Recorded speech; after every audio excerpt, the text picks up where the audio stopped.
How's your chat with Joe? It was good. Talking about the guys and getting them to do shit. Yeah, it was mainly just about kind of putting together ways to help mobilize these new guys, and help Hmm. you, like how to help support you in terms of giving you strategies. Because at this point, you're doing all the right things, I think. Like you're going through all the right motions, but the team just isn't Hmm. doing, like they're listening, Right. but they're not. And so, you know, in terms of what Joe's vision is for this year, he already had a core of Hmm. people that was producing, like Wes and Chad and those Hmm. guys. So at this point, he just wants to make sure, and obviously he understands, and we all understand this is a weird little time of the year, like still kind of winter, but just trying to make sure that we're establishing good habits with these new guys that we have hired. Hmm. Mainly, it just comes down to just coming up with some strategies to make sure that these new guys are actually producing and it's not all falling on the shoulders of the original team, because otherwise, what's the point? Like we have to get these Right. guys producing. So Hmm. mostly, we were just kind of talking about a few things, and I made some notes. And I think that some things that are going to help you be able to kind of get these new guys doing what they're supposed to be doing is Hmm. a couple different things. So first of all, I think we really need to put an emphasis on like teaching these guys to genuinely treat this like a regular job. Like, Hmm. because you're having weekly PCs with them, but if they're not going out and following through on their commitments, then what's the point? Like, you're wasting your Right. time. Let me So, get out my notebook as well. sure, Yeah, and this is some of the things too, and I'll talk as you're talking. sure, I won't talk over you, totally okay. but I thought the sales meeting went well. Wes and Carrie talked a little bit during it too. I feel like my PCs have gone better this week than they have the past few weeks because I had them fill out that assessment at the end of our sales meeting this week.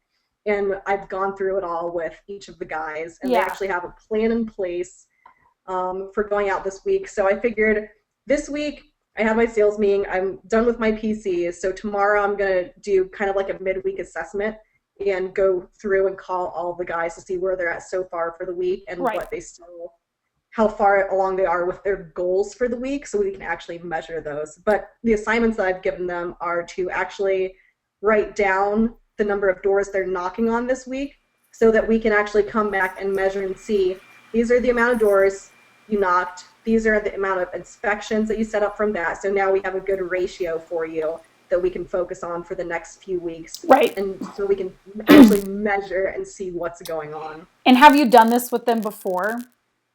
No. Okay. This is going to be huge. Like, Mm-hmm. having them first and foremost, and you're going to have to do it more in the beginning until people develop these habits. But Right. one of the things that's going to be really important here with these, especially these new guys, but really everybody on the team, is Mm-hmm. making them participate in putting weekly commitments down on paper. Like, I remember in Cutco when I had to do this, it's weird, but once you've written it down, you like compulsively have to do it. And so if we even just make like a half sheet, you use that assessment from the sales team management program where you had made some adaptation of it to get these guys Mm-hmm. to really face the reality of their results or lack thereof by writing down what Right. they're doing and not doing, which is great. This is Mm-hmm. going to be huge. This forces people to really look in the mirror and say, I'm not really doing what I should be doing, or I could be doing this better, or this is the one thing I'm not doing right now that I know if I was doing would have the biggest impact on my results, yada, yada, yada. So Right. maybe one thing that you start doing is every single Mm-hmm. week, either during the PC, actually, no, do it during the sales team meeting, and then Mm-hmm. you'll individually go over those people's numbers during their PCs with them one on one, and make it like a weekly commitments log or plan. And Okay. basically, it's got their must, could, should, Mm-hmm. or must, should, yeah, must, should, could. Mm-hmm. And that has number of hours or like number of what days they plan on working and between what hours, how many doors they're going to be hitting during that time, how many inspections they commit to lining up, how many inspections they commit to completing this week, and their goal for contracts signed. Now, when these Okay. guys put this on paper, and then have them share it at the end of the meeting, have everybody raise their hand and make sure that you go over introduce the whole idea that, guys, listen, all of you have different schedules. Some of you still have full-time jobs. Some of you do this part-time. Some of you Right. are trying to do this full-time. That's fine. I don't want your numbers to be based on trying to impress me, trying to impress Joe, trying to beat the guy next to you, or just because it sounds good.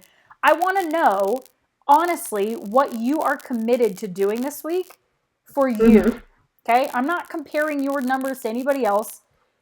Tom, what are you doing this week? How many doors are you committed to knocking? Oh, I've got time scheduled between 5 and 7 on Tuesday and Thursday to knock, and then I'm going to knock from 9 to 10:30 on Saturday morning. Great. How many doors do you need to get? I guess 50 at least. Great. So I can count on you for 50 doors. Write it down. Now these guys are Mm-hmm. like, this really just makes it real, and it's Mm-hmm. not just bullshit that they're writing in their diary. Like, we're making it Right. real. You're kind of making it public that they said that's what they were going to do. And this is going to Mm-hmm. do two things. One, it's going to make people show up, or it's going to make them weed themselves out, because nobody likes to Right. present themselves as a failure or a liar or whatever. So Mm-hmm. now you can go over and ask these people, call them out during the meeting at the end. You don't need to make it like they're at the principal's office, but call them out and get them to, Mm-hmm. talk about what it is that they've committed to doing. Then when you have your PC with them and you meet with them one on Mm-hmm. one, then it's like, go over that. Okay, let's detail. So break this down. What's your schedule look like? Copy their schedule down, right? Mm-hmm. Okay, so Tuesday you're knocking between 5 and 7. Cool. So can I follow up with you on Tuesday around 7:30 just to see how it went and share the hot news? Cool. Mm-hmm. So now they're like, oh, okay, she's calling me. I better actually get my ass in gear. So now you have number Mm-hmm. of doors, hours, what days, who's doing what. You can send a quick text message. You can make a quick call, follow up with these Mm-hmm. people to get them in gear. Okay. I think that's going to be huge. And then, the other thing is, honestly, I think that at this stage, it might be beneficial for you to organize some activity. Mm-hmm. Maybe you go out with the team and you organize two team knocking blitzes a week. So Mm-hmm. maybe you do like a Tuesday night from 5:30 to 7:30 or something like that, and then you do a Saturday morning from 10 to noon, right? This is really kind of forcing them to participate, and they're out there knocking doors now and everybody's doing it, Mm-hmm. so it's kind of like a team thing. You're kind of developing some culture. It can be fun. This is when during that time you can be like, Wes just got 3 on Blueberry Avenue, like what Mm-hmm. share the hot news, keep up to speed. But this is going to kind of force people to do that. And even if they don't knock any other days that week, if they knock for 4 hours total 2 nights a week with you, Mm-hmm. I mean, they're going to get plenty of inspections, more than they're getting on their own right now, regardless of if there's a storm or not. Right. And what I've been trying to do is kind of pair them up, but I want to like the big thing that I've been working on is pairing up the right people together Mm-hmm. because what happened what was it? 2 weeks ago, I sent one of the new guys out with Cody, who's been here since February, and Cody was going out with Ethan. And Yeah. Cody's super positive, so that's why I wanted to send this new guy out with Cody. And then Ethan ended up like just fucking everything up and started talking. Apparently, I just found this out like the other day. He was talking about like, oh, we should be getting paid like a set salary this like year. Like I don't get why we blah blah blah blah blah blah blah. So just I don't want to put like positive Okay, people Ethan with needs to negative be out of people. here, first of all. Have Right. you fired him yet? Mm-mm. Fire him. No questions asked. Get rid of him already. He's not the right person. So don't let him be around and be a cancer. Is this the same guy that was lying about his base pay? Well, what he did, because we thought he was lying about his base pay, it turned out he's just a fucking retard and did an inspection for his mom's ex-boyfriend when he asked him to go out and do an inspection, but he never actually did the presentation. He just went and inspected the roof and then like tried to put that down as his base pay. Get rid of this kid. So, Just fire him. okay. Don't spend any more energy with this guy. So he's out. Forget about that. Here's what I recommend is don't pair these guys up with each other necessarily. Pair them up with the producers. Have them go with Wesley. Have Mhm. them go with Chet, with Scott, with Carrie. You know? Now, Mhm. instead of being with each other, peer chattering, They're with an example that they can follow. They're seeing somebody do, right? So Mm-hmm. that's what I would really recommend is pair these guys up. That's something that I talked with Joe about. Like pair them up with somebody who's producing. Let them see that, oh, people are out here actually knocking doors, running leads, doing inspections and presentations. That's going to encourage them to do the same. And Well, that's the thing is I have so many new guys and only so many producers right now that it's right, hard to pair them up consistently with these producers like Chet. We just got Scott last week. Wes doesn't, he's still just working off of referrals right now, not even going out and knocking but because, what's to stop him from taking a guy on his referral appointment, letting him watch him do the presentation, and then afterwards just knocking 10 doors? Wes should be doing mm-hmm, that anyways, right? So the thing is, like, if you can get people like Chet and Wes and Scott to tell you, hey, let me know what times on what days you have appointments, and then mm-hmm, are you cool with helping me out and letting these guys kind of watch you, just kind of be a fly on the wall and watch you do what you do? They're going to be fine with that. And so mm-hmm, at that point, just hey, Wes says I've got an appointment on Tuesday at 5 and 7, then I have an appointment on Wednesday at 3. Cool. Can I send Josh with you on those 2 appointments on Tuesday and Tim with you on Wednesday? So this is how you're gonna get this stuff to happen, and then just talk to Wes or talk to Chet and be like, hey guys, after you do those appointments, will you just knock like 10 or 15 doors with this guy? Have him maybe mm-hmm. either listen for your first couple doors and then be on the other side of the street, knock some doors, kind of just Right. And expose Chet's them. awesome at that. Yeah, So Chet's been like the main kind of field trainer this year so far, just perfect. helping everyone out. So that's good. I wouldn't mind sending people with Scott. The thing is, I want the new guys to kind of be able to do the inspection kind of how I've been teaching them. And Right. Scott has Has his been own with a thing. Sure. completely different company. Well, So, that's mm-hmm, if you can pair them up with the guys like Wes and Chet and just kind of decide what's going to be the best example for these new guys, mm-hmm, and that's fine. And listen, you might have 8 new guys, but really only 5 of them you want to succeed, or like you see right, them being. So spend their time the most wisely by connecting them with these mm-hmm, guys, right? Don't, if right. this Ethan guy who you should have fired probably 2 weeks ago, you're not going to send him on an appointment with what, Yeah, you know what that's I a whole mean? nother story. It's, yeah, we Right, won't even talk about it because it's probably a waste of our yeah, time and energy to do so. But right, that's probably what I would recommend doing. And just the more exposure, the thing is, right now, these guys maybe aren't really doing a whole lot at all. So we need to just get mm-hmm, them in that current, like the people are doing stuff. You guys should be doing stuff too. And then coupling that with all mm-hmm, these, like, this is what Joe and I talked about. It's going to be like training a dog. Like when you're trying to housebreak a mm-hmm. dog in the beginning, a puppy, you have to be on its ass. Like every 30 minutes, you have to be taking it out. You have to watch it like a hawk. You have to do more than what you do when the dog's a year old, it's house trained, and it's fine. You let it out 4 times a day, he's fine. The same thing is Right. going to be true with these new guys. Like you're going to have to do more with them in the beginning to keep them on top and get them moving and get those habits kind of ingrained. But after Mm-hmm. that, it's going to become a habit, and that culture is going to kind of develop. The buzz is going to be there. But right now, everyone's just kind of new, and they're like, like, Right. do I do like some of these guys might just be paralysis by analysis might be kicking in. They Mm-hmm. kind of want to be out doing stuff, but they're just not sure that they're ready, or they've never had to take initiative like this before. Most of these guys you've hired aren't salespeople yet. This is their first Right. job like this, and so it's strange for them. It's new for them to kind of take the reins and be like taking initiative and going out and creating business, where before they sat at a desk and their boss told them what to do and they answered phones, and that's what they did, you know? Mm-hmm. So maybe even Right. have a meeting about that. Maybe make a meeting about taking initiative and creating your economy, you know? Mm-hmm. So that could be a theme of your next meeting or something like that. But I think that those types of things, just a bigger focus on commitments to hours, numbers of doors, make it very numerical, check up on it, get these commitments in writing, Mm-hmm. do it every single week at the meeting, make them say it out loud in front of the whole team. Um, Right. Organized activity, like I mentioned, those team knocking blitzes once or twice a Mm-hmm. week. I really recommend doing that.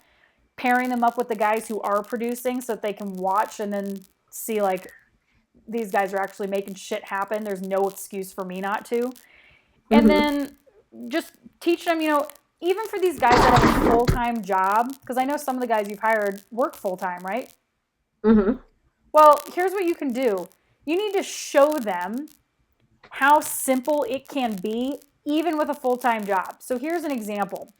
You got a guy that works 40 hours a week, Monday through Friday, 9 to 5. Okay? And you show him, like, dude, I know you have a full-time job right now. Maybe it's something you want to transition out of. Maybe you just want to supplement your income. That's up to you. How Mm-hmm. many could I ask you to commit to basically 1 hour 3 times a week to just knock doors? And they're going to be like, well, of course. Like, who can't do 1 hour 3 times a week? Maybe they do Tuesday 1 hour, Thursday 1 hour, and Saturday 1 hour. That 1 hour 3 times a week is 3 hours of knocking. They'll probably knock approximately 30, what is that? 20, 60 doors, right? If they can Mm-hmm. knock 20 doors in an hour, depending on how people are home and so on, that's 60 doors for the week. They're probably going to line up about 6 inspections out of there. They'll get 2 or 3 deals out of there. And if they get 2 or 3 deals a week, at the end of the month, they're going to have 8 to 12 deals. They're going to make like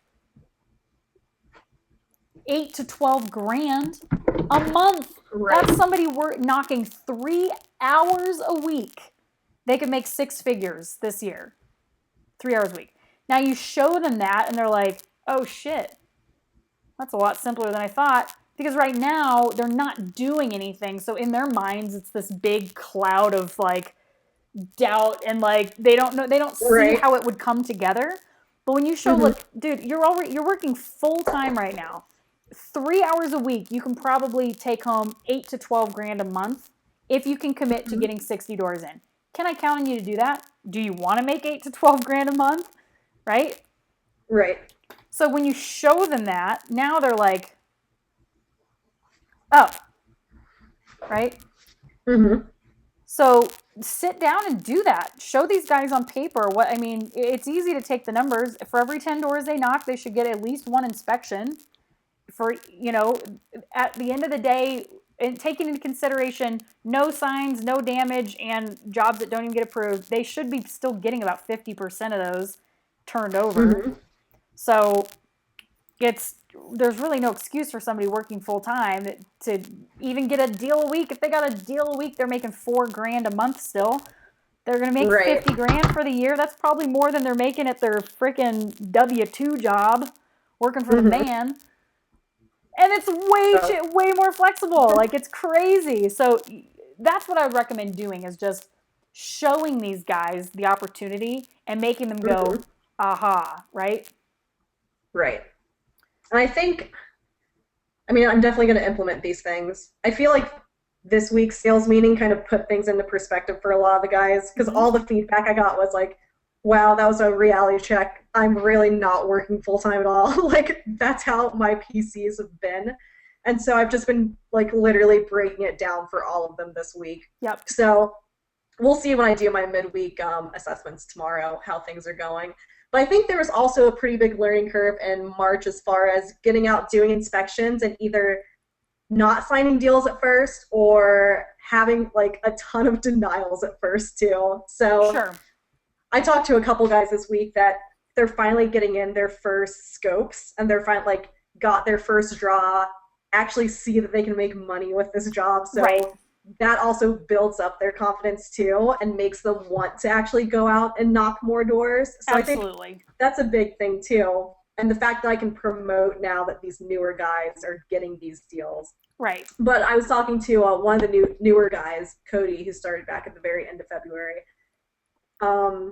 I gave some of them like an assignment last week, and Cody's like we just kind of broke down everything. And the past 4 inspections that he's had, he's closed and signed. So 100%. 100. yeah. So I was like, now imagine if you were actually working full time and knocking those doors, Cody. You'd be making, 900 bucks at least every single week, like you did last week when you got that draw. So yeah. So I think the sales meeting really helped this week because the main keys I went through with building momentum was writing everything down, having it scheduled, because when you write it down, that's making a definite decision that you're going to do this. Right. Because if you leave yourself any like 1% of an out, you're probably going to end up taking that out. That's And if why you you have eat any so doubts many about anything, Oreos. you're, huh? That's why you eat so many Oreos. It's always Yes, if this you little give tiny yourself an out. out, Becca. I've been Mm-hmm. working hard today. But yeah, that's exactly right. Like that's what Mm-hmm. so you can already see like that one experience really made them all open their eyes, right? They're like, yeah. But Mm-hmm. we have to remember there is no when you're working with a sales team, there is no like one One and experience done. where you No. opened their eyes and then they're like, Right. it's repetition. You do it constantly. Mm-hmm. This come to Jesus talk that you had with them, that needs to happen at least once a month, right? Right. So every three Mm-hmm. sales meetings, it's reality check, commitments. Mm-hmm. The rest of the time is hot news, promoting things, delivering Mm-hmm. value, but then it's your PCs are constantly weaving in those commitments and talking to Right. these guys about their reality checks, the things that they've written down. But Mm-hmm. every single month, at least once a month, it's got to be a kind of a reality check like you just did, because people are just that way. They need to constantly be reminded. They need to constantly, it's kind of like when you get in trouble with your parents when you're a kid. You're good for a couple weeks and then you kind of just And then you just go back to it. start Yep, smoking you're pot in the right. garage again. Right. So, and then you get caught and then, oh, everything's fine. That's just how people are. Like, we're just Mm-hmm. that way. So, that's what's just going to be important is being a little bit more on top of them and Right. more assertive about getting their stuff, writing down what are your numbers, following up with them, check-ins a couple times a week. Hey Tony, I know Mm-hmm. you said that on Wednesday you were going to be knocking from 5 to 7. I just want to check in how those doors go. How many inspections did you get lined up? Oh, Mm-hmm. I actually didn't end up. Oh, really? You didn't end up making it? Hey, that's cool, dude. I know stuff pops up. Where are you going to make up those doors? I know you said you were going to knock Mm-hmm. 35 doors here tonight. Can Right. you? I know you weren't planning on knocking tomorrow, but are you able to commit to getting those doors in tomorrow instead? Yeah, I think I Mm-hmm. can do that. Okay, do you mind if I check in with you then and just see how those go tomorrow? So that's what you have to do, and it's not being a slave Mm-hmm. driver. You are helping these guys make money. Right. If they can't take that initiative in the beginning because they're too green and they're just like still kind of unsure, you have Mm-hmm. to be that tough coach a little bit and kind of be up in their ass a little bit about it until they start making Mm-hmm. money and get kind of in on a roll, right? Right. So, but yeah, I mean, for the most part, that's really it. I think that those couple of things that you do are really going to make a huge difference, and then just Well, yeah. stick with it. Yeah. I honestly think it's just holding them accountable. But I think just like I did last week, I just need to set aside a time each week where I'm reviewing how things are going and just preparing everything for what I'm going to be delivering, Right. because I haven't been doing that. But yeah, I think those are going to be the main things. Yeah. But there's just I feel like there's a fine line between being a tough coach on them and holding them accountable and micromanaging them. Sure. And I don't want to micromanage them, but I do want to hold them accountable. So I think that was one thing that I've been kind of struggling with too, not being completely on top of them, except for the people that I knew I could be on top of, like Chet. I would just He needs follow up it. with all the time. Right. And he's been doing really well the past month. And I don't mean to pat myself on the back or toot my own horn, but toot toot, pretty sure that's a lot because of me. Absolutely. So, Because you're putting it, you're creating that activity. But mm-hmm, you don't need to feel like you're micromanaging, because here's what happens. If you ask people for their commitments, they are telling you what they're doing, what they're going to be mm-hmm, doing, what they need to make, what their income goal is. So then this is all in the sales team management program. Look at that one-on-one. There's a lesson for goal setting and execution, and there's a lesson for having productive one-on-one conversations with these guys. This is going to give you mm-hmm. great questions out. So you're not going to feel like you're being a browbeat or a slave driver or micromanaging. The fact is, Mm-hmm. it breaks down like this. When you ask people, what do you want to make this year, Cody? You know, I'd really like to make 70 grand. I think that'd be badass. That's almost twice as much as I've made any other year. Okay, you committed to doing that? Here's what it's going to take. This is how many doors you would need to knock each week. Okay, looks like Mm-hmm. 70 doors a week. You could split that up. 2 days a week, you knock 35 doors. It'd take you like an hour and 15 minutes. Can you commit to doing that? Yeah, I think I can commit to doing that. Okay, cool. So can I hold you accountable to this? Like, are you committed to doing those numbers? Because I don't want to make you do anything you don't want to do. But my job as a sales manager is to make sure you reach your goals. And so if that's what you're committed to doing, can I hold you accountable to that? Yes. He's now given you permission to do that. Now, every week, you have specific, quantifiable data to hold him to, which is the number of doors. Because at the end of the day, if we have these guys knocking the right amount of doors, they're going to hit their sales goals, right? That's literally what I told all of them this week That's during it. their PCs. That is Mm-hmm. the only thing. From there, yes, we're going to tweak and increase their closing ratio if there's room for that, or we're going to increase referrals or whatever. But Mm-hmm. at a micro level, it's simply how many doors that they knock per week. And honestly, even for somebody that wants to do $1 million a year, they literally can knock like 7 doors a day, 5 days a week, and they'll get there. So we break that down. Now Mm-hmm. we have this goal that they've committed to, they've given you permission to hold them accountable to.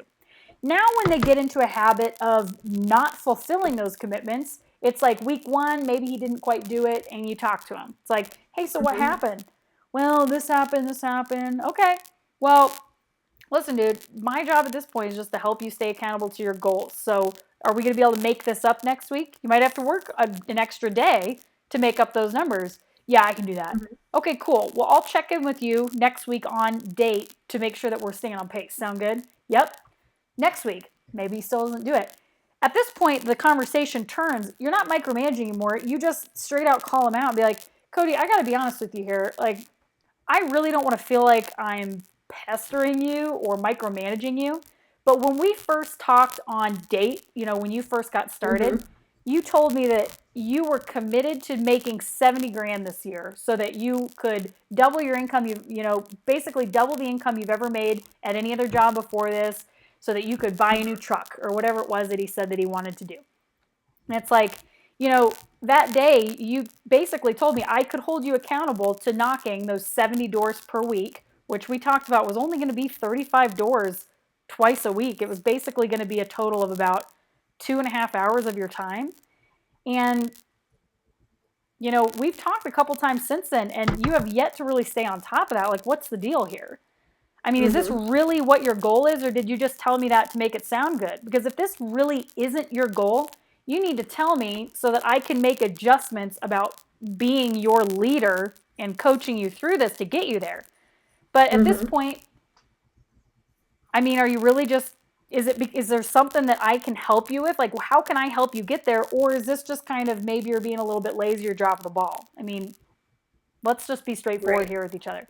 Because then he's either going to say, yes, I'm just kind of being lazy and you can call him out on it.